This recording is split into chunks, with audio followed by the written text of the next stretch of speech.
जय गुरु जी को चरण वंदना और गुरु जी की संगत को नमन। आज पूर्णमासी है। गुरु जी की चोला छोड़ने के बाद एक बार डुगरी जाने का जो है मतलब संगत के साथ में जाने का प्रोग्राम बना, लेकिन वो उस समय ऐसा था कि मेरी आंटी को जो है वो मेंटल कुछ जो प्रॉब्लम थी, मेमोरी लॉस का जो प्रॉब्लम थी, तो मैं उनको छोड़ के जा नहीं सकता था, क्योंकि वो उस पीरियड के दौरान में मेरे साथ ही कंफर्टेबल रहते थे। अदरवाइज़ किसी और के, अपने बच्चों के साथ में भी, अपने पेरेंट्स के साथ में, मेरे पेरेंट्स के साथ में, किसी के साथ में भी कंफर्टेबल नहीं रहते थे। तो संगत जैसे चार गाड़ियाँ गई थी तब, तो संगत ने बोला कि भाई अंकल चलना है उधर। तो मैंने कि मैं चल तो लूँगा, लेकिन आंटी यहाँ मेरे बिना रहेंगी नहीं, तो मैं कैसे वो करूँगा। तो होली का दिन था, रंग वाला दिन था, पूर्णमासी का दिन होता है। तो मैंने फिर घर आके आंटी से बोला, मैंने कि आंटी ऐसे ऐसे जो ना वहाँ जो है गुरु जी के गांव जो है ना जाने का प्रोग्राम बना रहे हैं, तो मेरे को भी बोल रहे हैं चलने के लिए, तो चलना है क्या। तो उन्होंने फ्लैटली एकदम मना कर दिया। कह रहे नहीं, ये गांव की होली तो ऐसे ही खेलते हैं, वहाँ कोई कीचड़ से खेलता है, कोई गोबर से खेलता है, कोई नाली की उससे सील्ट से खेलता है, तो बड़ी गंदी होली होती है गांव की, तो मैंने नहीं जाना वहाँ, ऐसा होली खेलेंगे। तो मैंने कि हम कोई होली खेलने तो जा नहीं रहे, हमारा तो पर्पज है गुरु जी के जो जन्म स्थान है, गुरु जी का जो पिंड है, वहाँ मत्था टेकने का। तो मैंने कि उसके लिए चलना है। तो आंटी एग्री हो गए कि हाँ चलो चलते हैं, पर शर्त वही थी कि कोई होली नहीं खेलेगा।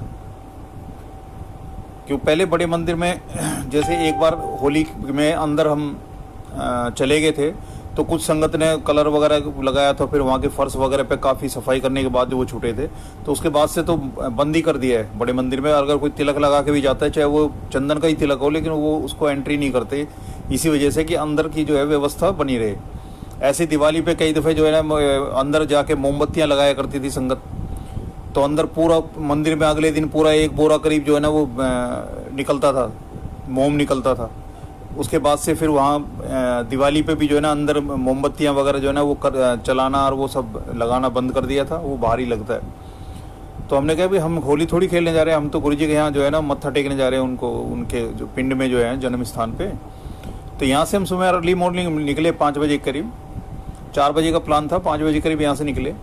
तो यहाँ से निकलने से और डुगरी तक हमें कोई रास्ते में होली खेलता हुआ नहीं मिला।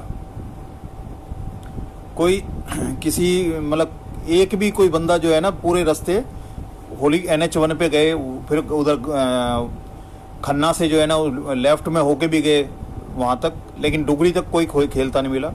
और जिस समय हम पहुँचे हैं डुगरी, हम पहुँचे हैं, तो वहाँ गांव में भी कोई ऐसा कोई कलरफुल कोई बंदा ऐसा कोई नहीं दिखाई दिया जो लगे कि हाँ आज होली है।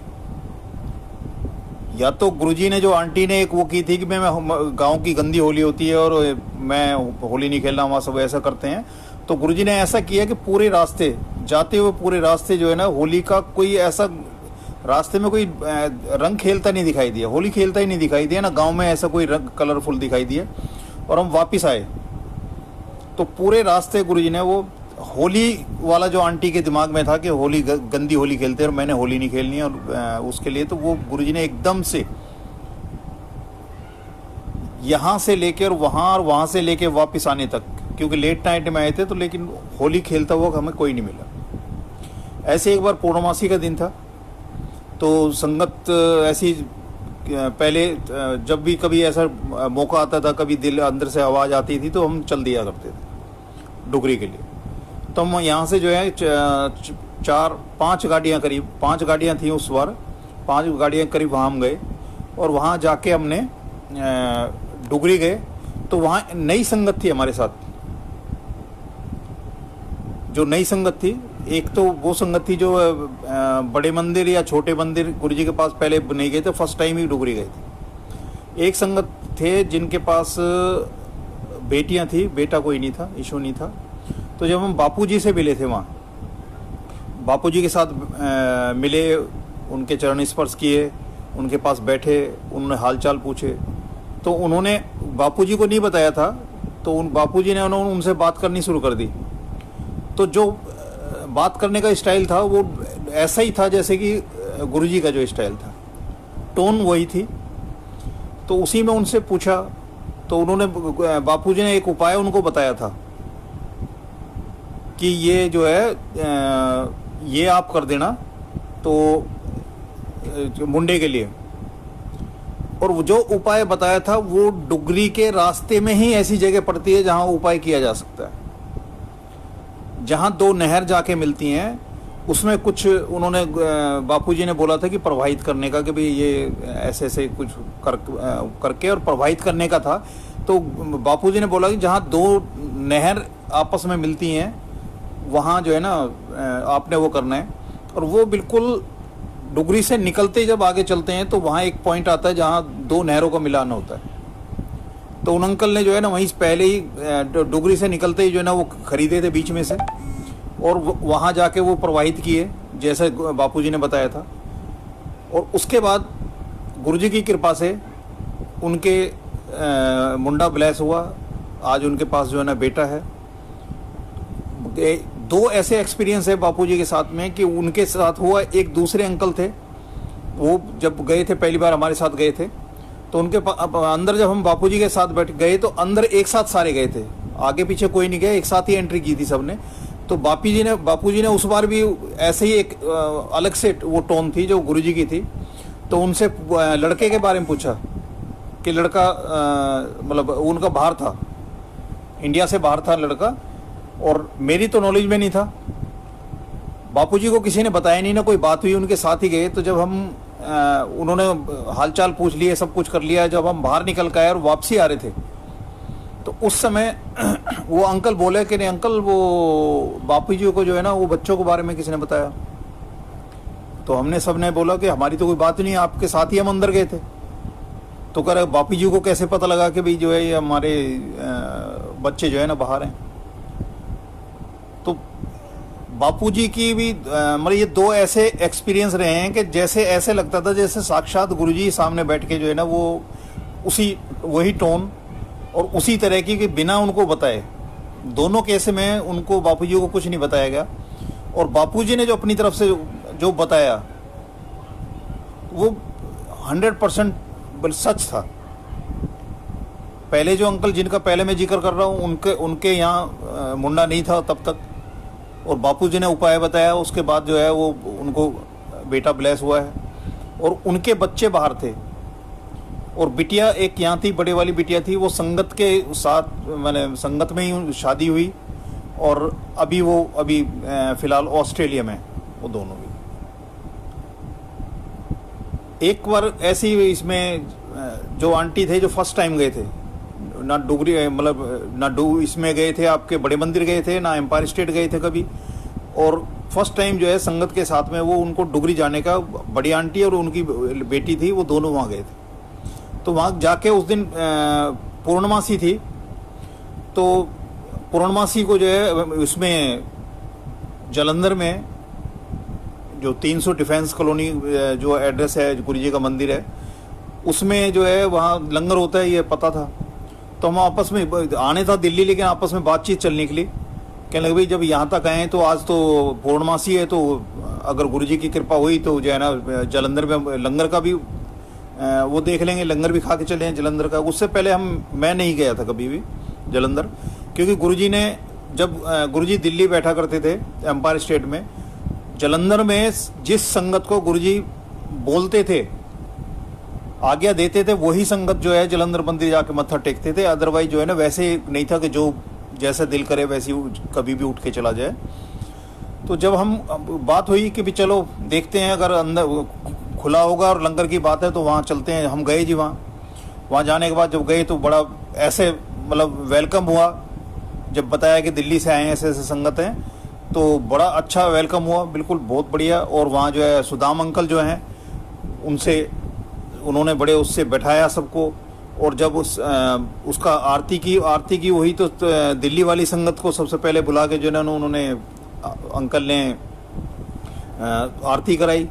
जब चलती बार जब मत्था टेक रहे थे तो लंगर करके जब वापसी के लिए मत्था टेक रहे थे, तो वो जो नई आंटी जो पहली बार गए थे, उनकी बिटिया सबको गुरुजी का वो दिखा रहे थे, जिसके अंदर वो पान के पत्ते गुरुजी लगा के जो है ना इलाज किया करते थे कभी जलंधर मंदिर में। तो वहाँ जो है वो उन आंटी को उस रूम में जो एंट्री करते, राइट साइड पे पहला रूम है, एक पीछे रूम है, एक राइट में, और लेफ्ट में जो है ना गुरुजी का दरबार लगता है।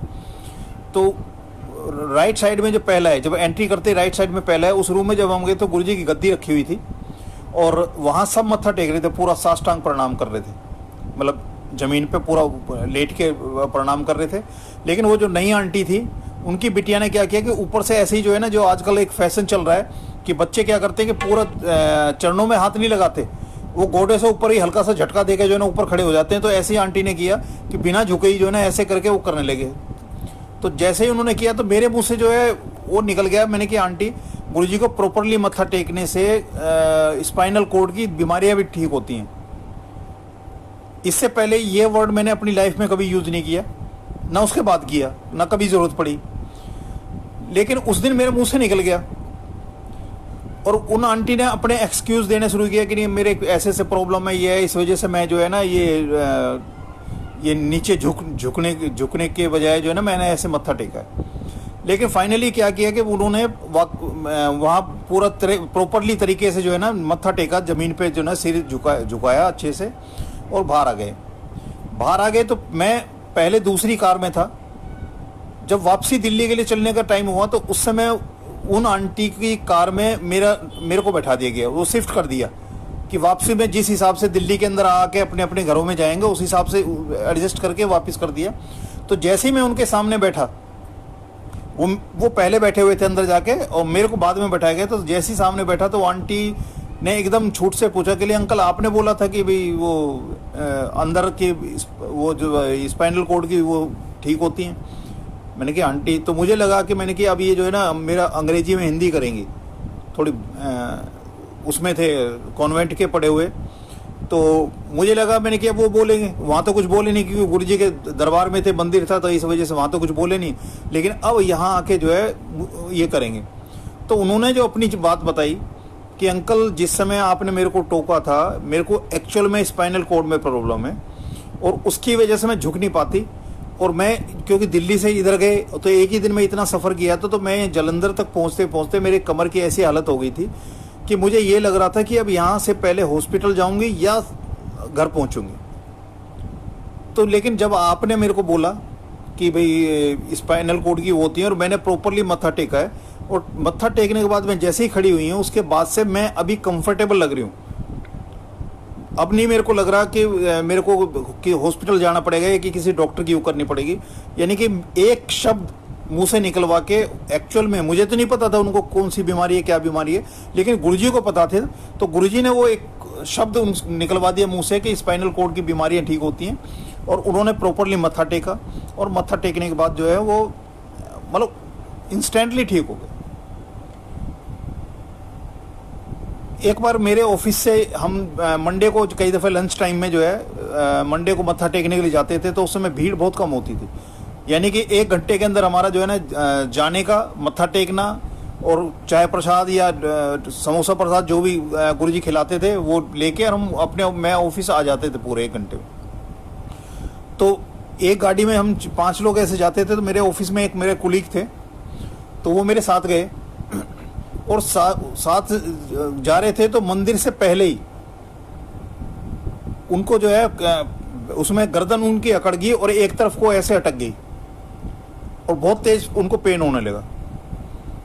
अब वो ऐसे अकड़ के देख रहे थे। मैंने कहा क्या हुआ? कह रहे ये इसमें ये गर्दन में कुछ चनक वगैरह कुछ आ गई है और बड़ा पेन हो रहा है इसमें। लेकिन जैसे ही वहाँ वो बड़े मंदिर में जो वहाँ गाड़ी रोकी हमने, और गाड़ी रोक के जैसे ही उसने एक पाँव नीचे रखा है, एक पाँव नीचे रखते ही जो है ना उसको एकदम से वो जो है ना गर्दन में कुछ आवाज़ सी हुई और एकदम से वो बिल्कुल ओके हो गया। वो कहने लगा मेरे तो ये ठीक हो गया एकदम। मंदिर गए, मंदिर में जाके मत्था टेका, मत्था टेकने के बाद जो चाय प्रसाद मिला जो मिला वो वापस। और वो मेरे ख्याल में आज तक, ये मैं 2013-14 की बात बता रहा हूँ, तब से लेके आज तक उनकी वो कंप्लेंट नहीं हुई मतलब उसी समय पहला कदम नीचे रखा था गाड़ी से, और उनकी वो जो चनक थी जिसमें बहुत तेज पेन हो रहा था और उनको लग रहा था कि हो सकता है मैं तो अंदर ही ना घुस पाऊँ, पेन की वजह से वापस ही निकलना पड़े, और वो उसी दिन उसी टाइम ख़त्म हो गई। बहुत सी चीज़ें हैं गुरुजी सपनों में, संगत को सपने में जो इंडिविजुअल एक कोई चीज़ मतलब दिखाते हैं या बताते हैं, तो उसका वो बिल्कुल एकदम मतलब सटीक और सत्य होता है। आंखों देखा धोखा हो सकता है, लेकिन जो सपने में गुरुजी ने दिखा दिया वो हमेशा हमेशा सत्य होती है। एक बार मुझे सपने में दिखाई दिया कि मेरा स्कूटर टू व्हीलर का जो है पिछला पहिया चलते हुए स्पीड से स्कूटर जा रहा है और चलते हुए जो है ना पिछला पहिया टूट के जो है ना निकल गया। सपना था, उससे पहले मैंने कभी सपने का ऐसा एक्सपीरियंस नहीं किया, मतलब इस तरह का ना। बाद में भी मेरे को इतना गुरुजी की उससे वो नहीं हुई कि भाई मेरे को ऐसा लगे कि भाई गुरुजी ने कुछ कोई चीज़ सपने में दिखाई, लेकिन फर्स्ट टाइम था कि मुझे दिखाई दिया कि मेरा स्कूटर जा रहा है स्पीड से और स्कूटर का पिछला पहिया जो है टूट के निकल गया। एक दिन बड़े मंदिर से जो है ना रात को करीब 1 बजे का टाइम था, हम लास्ट में सेवा करके जब निकल रहे थे तो गुड़गांवा की जो संगत थी वो मेरे पीछे आते थे गाड़ी से, क्योंकि टू व्हीलर पे थे, मैं था और बिटिया हुआ करती थी मेरे साथ में, तो वो जो है ना मेरे पीछे पीछे आया करते थे। और ये जो छतरपुर वाला जो MG रोड पे टी पॉइंट पड़ता है, अब चौराहा है वो टी पॉइंट पड़ता है, जो मेट्रो स्टेशन है उस पे जो है वो लेफ्ट को मुड़ जाया करते थे, क्योंकि उस समय जो पहाड़ी वाला रास्ता था उस रास्ता रात का जाने का नहीं था उस टाइम पे। तो यहाँ तक आते थे वो लेफ्ट को मुड़ जाते थे और मैं राइट को हो जाता था, क्योंकि उससे पहले ये आपके छतरपुर मंदिर वाले रास्ता जो है ना ये भी काफ़ी सुनसान होता था, इतनी ना तो बसावत हुआ करती थी वहाँ, और बहुत कम रोड पे जो ना रौनक हुआ करती, तो रात को 1 बजे तो बिल्कुल सुनसान होता था। तो मेरे पीछे पीछे चला करते थे। तो जैसे ही हम छतरपुर मंदिर के सामने मैं पहुंचा तो अंकल ने पीछे से गाड़ी आगे तेज करके और मेरे साइड में लगाई और मेरे को जो शीशा उतार के मेरे को बोला कि अंकल आपका पिछला पहिया जो है ना उसमें बहुत तेज बबलिंग लग रही है आपको, तो कोई प्रॉब्लम ना हो। मैंने चलते हुए उसको बोला, मैंने कि अब रात का टाइम है, इसको यहाँ कहाँ देखूंगा। तो मैंने बिटिया को पूछा, मैं बेटे आप पीछे बैठे हो, आपको कुछ लग रहा है? कह रहे नहीं पापा, मेरे को भी चलाने में वो नहीं बिल्कुल लग नहीं रहा कि पीछे कोई उसमें बबलिंग है, या जिस तरह से उन्होंने बताया अंकल ने, और वो निकल गए। मैं घर से करीब 1-1.5 किलोमीटर दूर रहा। ये है NH1 डोमेस्टिक एयरपोर्ट के पास मेरी कॉलोनी थी। तो NH1 पे NH1 कह रहा हूँ, NH8 जो है, NH8 पड़ता है जो गुड़गांव से जयपुर की तरफ रास्ता जा रहा है, उस पर जब मैं था तो वहीं मैं 50-60 के बीच में कहीं ना कहीं स्पीड रही होगी। रात का टाइम था तो स्पीड रही होगी। तो मेरा एकदम से पिछला जो स्कूटर का पिछला पहिया जो है उसका रिम मुड़ के एकदम अंदर फंस गया। अब 50-60 के बीच में कहीं स्पीड रही हो और चलते हुए स्कूटर की, और पीछे आगे मैं बैठा हूँ चला रहा हूँ और पीछे बिटिया बैठी है, तो वो सिर्फ सीन जो गुरुजी का बताते हैं कि 10% वो भुगतवाते हैं, 90% वो हमें पता ही नहीं लगने देते। वो सीन था कि मैं बैठा हूँ और वो चला, ना मुझे कोई दिक्कत हो रही ना बिटिया को कोई दिक्कत हुई। और जैसे ही ये वो सीन हुआ जो सपने में था, टूट के गिर गया मेरा, लेकिन वो टूट के मुड़ के अंदर ही फंस गया और स्कूटर रुक के जो ना एक कोने में साइड में आ गया। जबकि रात को NH8 पे जो ना इस तरह की सवारियाँ चलती हैं, ट्रक वगैरह चलते हैं, इस तरह के चलते हैं, और मेरा स्कूटर साइड में नहीं था और ना मुझे पता था, एकदम अचानक हुआ और वो साइड में रुका। ना तो मुझे झटका लगा, गिरना तो बहुत दूर की बात है, स्कूटर वो भी नहीं हुआ, लहराया भी नहीं, कुछ भी नहीं हुआ, बिल्कुल ऐसे जैसे रुक के एकदम एक साइड में आ गया। 20 मिनट या आधा घंटे के करीब मुझे लगा उसको अंदर जो फंस गया था वो मुड़ के उसको निकालने में। निकाला, स्टपनी डाली, फिर मैं घर आया। पहले वो सपने में करके गुरुजी ने, और उसको साक्षात जब हुआ तो इतनी गुरुजी की कृपा रही कि ना तो झटका लगा, गिरना बहुत दूर की बात है, कोई कैजुअलिटी जैसी कोई चीज़ नहीं रही, ना बिटिया को कुछ हुआ ना मुझे कुछ हुआ, और स्कूटर में भी इतना ही हुआ कि रिम चेंज कराना पड़ा। तो जो आफत, जो मुसीबत मेरे सर या बिटिया के किसी खाते में थी, उसको वाइप आउट करके सिर्फ जो है वो एक पहिए में कन्वर्ट कर दिया। तो गुरुजी की जो कृपा है वो अनंत है। और ऐसी कुछ लिंक सत्संग होते हैं, जो एक सत्संग हुआ उसके साथ में उसका लिंक होता है, वो बाद में होता है। जब मेरा पाँव का जो एक्सीडेंट में जो मेरे पाँव की जो नी की हड्डी जो एक पीस टूटा पड़ा है, जो आज भी टूटा हुआ है, और आज तक ना तो उसमें ऐसा पेन हुआ जो पेन किलर खाया, ना ऐसा दर्द हुआ। लेकिन जब डॉक्टर ने बोला कि जी फिटनेस कितना ही वो कर लो, आप मेडिकल रेस्ट ले लो, लेकिन ये जब तक आप नॉर्मल अपने वर्किंग में नहीं लगोगे तब तक यहाँ से ध्यान नहीं हटेगा। और जब तक किसी बॉडी के पार्ट से ध्यान नहीं हटता तो उसकी जो परेशानी है वो वैसी बनी होती है, क्योंकि हमारे दिमाग में चलती है। तो डॉक्टर ने बोला जी आप एक काम करो, नॉर्मल आप जो है ना ऑफिस जाना शुरू करो, तो आपका इससे ध्यान, कुछ काम में ध्यान बटेगा और इससे ध्यान हटेगा, तो तब आपका फर्क पड़ेगा इसमें। मैं इसको जब ऑफिस जाने लगा तो ये लेफ्ट पाँव जो है ना, बैठने के, पाँव नीचे रखने के 1 घंटे के अंदर वो सूज जाता था, और मेरे को जूते निकाल के, शूज़ निकाल के जो है ना ऑफिस में बैठना पड़ता था। लेफ्ट साइड के मेरे को शूज़ निकालना पड़ता था। तो उस प्रॉब्लम को पार करने के लिए मैंने पालम से एक दुकान से जो है वो ले ली,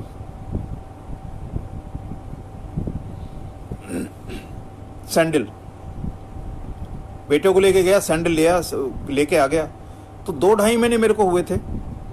2-2.5 महीने के बाद मैं वो सैंडल में कुछ नीचे लग गया, वो गंदी हो गई थी। तो मेरे को धोने के लिए, मैंने धोने जैसे पानी डालने के लिए उसको उल्टा किया और पानी डाला। तो मैंने देखा कि मेरा जो लेफ्ट पाँव का जो वो था, सैंडल था, उस पर 11 नंबर लिखा हुआ। तो फिर मैंने कहा मेरे को 9 नंबर, नॉर्मल कोर्स में मेरे को 9 नंबर आता है शूज़ वगैरह। तो मैंने कहा ये 11 नंबर कैसे आ गया, कि ये तो 9 नंबर या 10 नंबर ही होना चाहिए था ज़्यादा ज़्यादा। तो इतने में ही फिर मैंने जब राइट साइड का उल्टा करके देखा तो वो 10 नंबर। मेरे को बड़ा लगा, मैंने कि ये तो जो है इसने, दुकानदार ने बड़ा गलत किया कि एक 11 नंबर पकड़ा दिया, मेरे को एक 10 नंबर पकड़ा दिया। मैं उसके शाम को जाके उस दुकानदार के पास गया। मैंने कि उससे बोला भाई साहब ये क्या कर रखा है, कि जी क्या हुआ। तो मैंने दोनों सैंडल उतार के उसके सामने उल्टे कर दिए। मैंने कि देखो जी लेफ्ट पाँव का जो आपने 11 नंबर दे रखा है और राइट पाँव का 10 नंबर दे रखा है। तो वो उसने देख के कहने लगा जी ऐसा हो नहीं सकता। मैंने क्यों? कहने लगे जी हम ये सारे बच्चों को जो है, सारे लड़के हैं, इनको एक हिदायत दे रखी है, क्योंकि अगर मिस मैच कोई जाएगा, किसी के पास जाएगा, तो हमारा एक सेट और मिस मैच होता है।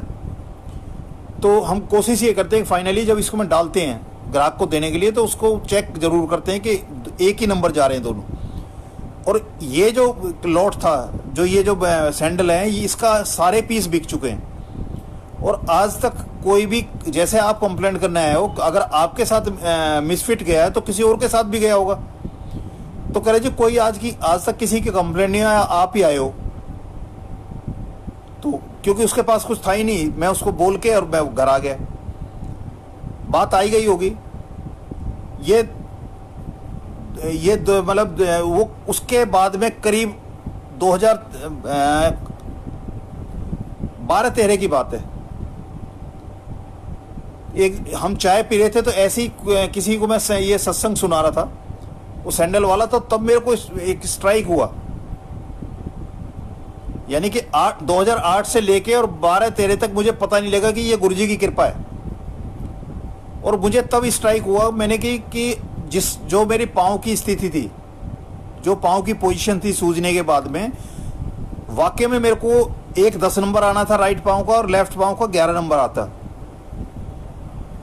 लेकिन मैंने तो 10 नंबर 11 नंबर मांगना ही नहीं था।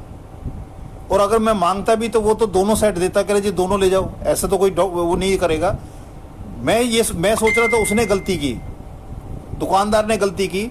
पर मुझे 2008 से लेके 13 में जाके जो है ना ये चीज़ क्लिक हुई कि ये तो गुरुजी की कृपा रही, कि उस समय अगर जो मेरी पाँव की जो स्टेटस था उसके हिसाब से मुझे एक 10 नंबर और 11 नंबर ही खरीदना पड़ता। लेकिन गुरुजी ने एक ही अमाउंट में, एक जोड़े के अमाउंट में मेरे को दोनों वो पकड़ा दिए, और मेरे उस समय जो पोजीशन थी उसके लिए वो ठीक कर दिया। कहने के लिए बात ये बहुत छोटी भी है, लेकिन मेरे लिए इसलिए इतनी बड़ी है कि इस चीज़ को समझने के लिए मेरे को 5 साल लगे। तो बहुत से गुरुजी ऐसे हमारी लाइफ में, ऐसे सत्संग गुरुजी ऐसे कृपाएं करते हैं, ऐसी ब्लेसिंग्स वो करते हैं हमारे उसमें कि हमें इंस्टेंटली पता ही नहीं लगता। और जब गुरुजी चाहते हैं किसी को कन्वे कराना, तब वो चीज़ क्लिक होती है, तब हमारे दिमाग में आता है कि हो ये भी गुरुजी का सत्संग है, कि ये भी गुरुजी की कृपा से हुआ है, अन्यथा जो है ना ये नॉर्मल कोर्स में तो ये चीज़ होने वाली नहीं थी। और जो मेरी लाइफ के जो सबसे बड़ा जो गुरुजी के साथ जो सबसे जो मेमोरेबल जो है, एक तो गुरुजी ने जो नेपाली अंकल के हाथों जो है मेरे को जो 3 बार, एक बार जो अंकल सेवादार अंकल थे उनसे चाय प्रसाद दिला, और 3 बार जो वो अंकल हर घंटे बाद जो देके गए थे, जो उन्होंने गुरुजी ने एक वो को बताया थे कि जो संगत जिसको सेवा गुरुजी बख्श रहे हैं, जहाँ सेवा का पॉइंट है वहीं वो आपके साथ खड़े हैं, और आपकी जो भी ज़रूरत है, जो आपकी दिक्कत है, वो सब के लिए वो वहीं साक्षात आपके साथ खड़े होकर सेवा करा रहे हैं। सेवा भी वही बख्शते हैं और सेवा कराते भी वही। एक दूसरा था कि मैंने कभी अपने आप को इतना प्योर नहीं माना, क्योंकि मेरे यही था कि लाखों मेरे अंदर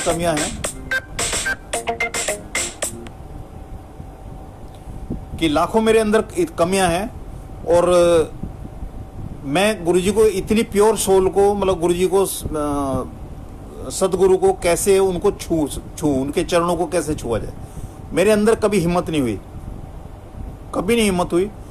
और ना मैं कभी छू सकता था, क्योंकि मैं उस प्रोसेस में था कि मुझे लगता था कि पता नहीं कितनी कमियां हैं मेरे अंदर, और उन तक पहुंचने के लिए मुझे उन कमियों को कम से कम उनको दूर करूंगा, तब जाके इस लायक होऊं, या इस लायक वो समझें कि मैं उनके चरणों को हाथ लगा सकूं या उनके चरणों को स्पर्श कर सकूं।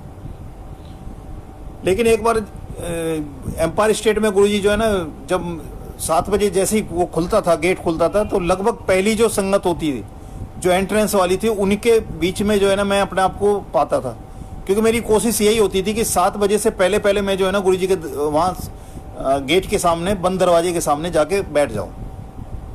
तो जैसे ही दरवाज़ा खुला, तो दरवाज़ा खुलते ही सारी संगत अंदर गई, तो मेरे से आगे जो लोग थे वो गुरुजी सेटी पे बैठे हुए थे, जहाँ किचन था, किचन के साथ में एक आगे सेटी थी, उस सेटी के ऊपर बैठे हुए थे, टांग उनकी लटकी हुई थी। तो संगत ने लाइन लगा के वो गुरुजी को मत्था टेक रहे थे। तो जब मेरा नंबर आया तो मैंने भी, क्योंकि मेरी हिम्मत तब भी नहीं थी और मेरी हिम्मत आज भी नहीं है, हिम्मत तब भी नहीं थी, हिम्मत आज भी नहीं है। मैं आज भी अपने आप को, मतलब लाखों कमियां मैं मानता हूं कि मेरे अंदर है, कि मैं इतनी गुरुजी को, महाशिव को, उनको स्पर्श नहीं करने की मैं अपने आप को, अभी बहुत कमियां हैं जिनको मैं दूर करने की कोशिश कर रहा हूं। तो मैंने करीब 1-1.5 फीट के डिस्टेंस से, मतलब मत्था इस तरह से टेका कि कम से कम गुरुजी के चरणों से 1.5 फीट पहले। लेकिन जैसे ही मेरा मत्था नीचे टिकने लगा तो गुरुजी के चरण जो है ना मेरे माथे पे आके लगे, और इतने तेज लगे, और मैं मत्था टेक के उठ के चल भी दिया, बाहर की तरफ चल भी दिया, सेवा में जाना था। लेकिन मैं ये समझ नहीं पाया कि कैसे वो डिस्टेंस जो था, जो गुरुजी के चरणों का और मेरे जो मत्था टेकने की जगह का जो डिस्टेंस था, वो कैसे हो गया कि मैंने तो तब उस दिन भी नहीं सोचा था कि गुरुजी के चरणों में मत्था टेकूंगा, और वो तो लटके हुए थे उस समय। लेकिन गुरुजी को पता था कि ये मतलब नालायक है, ये कभी जो है ना जिंदगी में जो है ना वो उनको छू नहीं पाएगा। तो गुरुजी ने मेरे को छुआ, तो मेरे माथे पे उन्होंने वो अपने चरणों की जो ना वो लगाई, धोग लगाई, धोग लगाना बोलते हैं, कि धोग लगाई, चरणों की धोग लगाई। तो मैं तो ये समझता हूँ कि मेरी जिंदगी, मेरी जो कर्म के लेख थे, उस चरणों की धोख लगते ही वो पता नहीं कितने गुरुजी ने चरणों के जो मेरे कर्मों के लेख थे, जो मेरे अंदर जो बुराइयां थी या कमियां थी या पिछले जन्म के जो मैं वो ढो रहा था, उन सबको गुरुजी ने जो ना नेगेटिव से पॉजिटिव में कन्वर्ट कर दिया उस दिन। और लाइफ को मतलब आमूल चूल जो चेंज करने का एक सोच में, जो सरेंडर वाली कॉन्सेप्ट है, सेवा का भाव है, वो सारी चीज़ें गुरुजी ने जब वो उसी दिन से मुझे जो अब लगता है कि वो जो लाइफ का एक पन्ना जो है वो चेंज कर दिया। और आज भी मेरे को यही महसूस होता है, मैं तो आज भी कभी उनको नहीं छूता, लेकिन गुरुजी हमेशा जो है उसी स्टेट में रहता हूँ कि गुरुजी मेरी तो आज भी हिम्मत नहीं है आपको, आपके चरण को छूने के लिए। आपकी जब मर्जी हो, जब कृपा हो, तो आप उसके लिए जो है ना, ये आपके ऊपर है कि कब मेरे को फिर ऐसे ही वही स्पर्श, वही जो उस दिन का जो वो क्षण है, वो जिंदगी में लौट के आए, वो आपकी कृपा से हो सकता है। जय गुरु जी। आज के लिए इतना ही है। आगे फिर कभी गुरु जी की मेहर होगी तो आप सबके सामने हाजिर होऊंगा, और गुरु जी के सत्संग जो भी गुरु जी कहलवाना चाहेंगे, बुलवाना चाहेंगे, वो हाजिर होंगे। जय गुरु जी।